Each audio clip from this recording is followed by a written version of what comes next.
ইসলাম সামিনুর আপনি লিখেছেন, স্বামী যদি স্ত্রীকে মেসেজে তালাক দেন এবং মেসেজটা স্ত্রী দেখার আগে যদি ডিলিট করে ফেলেন, তাহলে কি স্ত্রী তালাক হয়ে যাবে?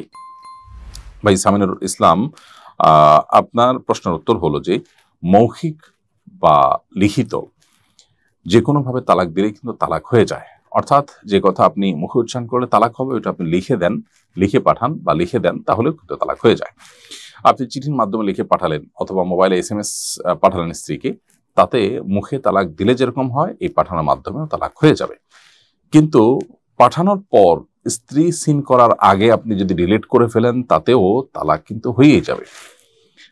অর্থাৎ স্ত্রী জানলো কি জানলো না, বা স্ত্রী দেখলো কি দেখলো না, সেটা গুরুত্বপূর্ণ নয়, আপনি তালাক দিয়েছেন কিনা সেটা গুরুত্বপূর্ণ। আপনি যদি তালাক দিয়ে থাকেন, তাহলে সেক্ষেত্রে তালাক পতিত হয়ে যাবে। এমনকি যদি সেটা সিন করার আগে ডিলিটও করে ফেলা হয়, খুবই স্পর্শকাতর বিষয়। এই জন্য তালাকের কথা বলবার কিংবা তালাকের কথা লিখে পাঠাবার আগে আমাদেরকে বারবার ভাবতে হবে, সতর্ক থাকতে হবে। এটি ছেলে খেলা নয়, এটি একটি সংসার, দুটি বন্ধন, দুটি পরিবার, তাদের জীবনের সবচেয়ে গুরুত্বপূর্ণ সিদ্ধান্ত। বিধায় এটার আগে বহুবার ভাবতে হবে এবং শান্তভাবে সিদ্ধান্ত নিতে হবে। তা নাহলে আমাদেরকে প্রায়শ্চিত্ত করতে হবে, এবং এক্ষেত্রে আসলে তালাক হয়ে গেলে আর সেটাকে ফেরাবার কোনো সুযোগ থাকে না। সৌদি আরবের সাবেক গ্র্যান্ড মুফতি আব্দুল আজিজ আলে শেখ ইন্তেকাল করেছেন। নতুন গ্র্যান্ড মুফতি হিসেবে মনোনীত হয়েছেন শেখ সালেহ বিন হুমাইদ। এই দুজন সম্পর্কে আপনার অভিব্যক্তি জানতে চাই।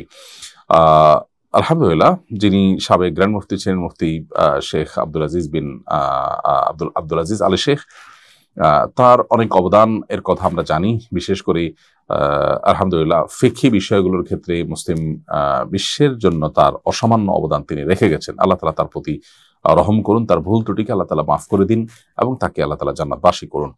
সেই সাথে বর্তমানে যিনি নতুন গ্র্যান্ড মুফতি হলেন, সেখানকার শেখ সালেহ বিন হুমায়দ, তিনি মক্কার কাবার সবচেয়ে প্রবীণতম ইমাম। তার চাইতে সিনিয়র বয়সে আর কোনো ইমাম নেই, এবং বহু বছর যাবৎ তিনি কাবায় ইমামতি করছেন এবং মক্কার হারামে তিনি সালাত আদায় করাচ্ছেন।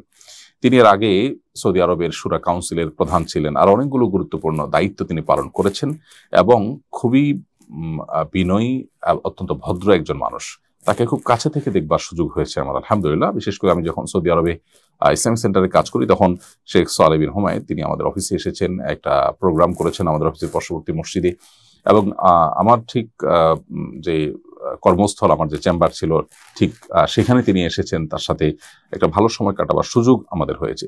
এর বাইরেও তাকে আমরা দূর থেকেও দেখেছি, তাতে আমার কাছে মনে হয়েছে খুব যোগ্য এবং খুব উপযুক্ত একজন মানুষকে এই পদটি দেওয়া হয়েছে। তার ইলমি এবং একাডেমিক যোগ্যতা অসামান্য, আবার মানুষ হিসাবেও তিনি অত্যন্ত চমৎকার একজন মানুষ। আমরা দোয়া করি আল্লাহ রাব্বুল আলামিন মুসলিম মিল্লাতের জন্য উপযোগী এবং উপকারী অবস্থান গ্রহণ করবার তৌফিক আল্লাহ তাআলা তাকে দিন, এবং তিনি যেন মুসলিম মিল্লাতের ইলমি খেদমত আগের তার পূর্বসূরি যারা আছেন তাদের চেয়ে আরো বেশি এবং ভালোভাবে করতে পারেন, সেই তৌফিক রব্বি করিম তাকে দান করুন।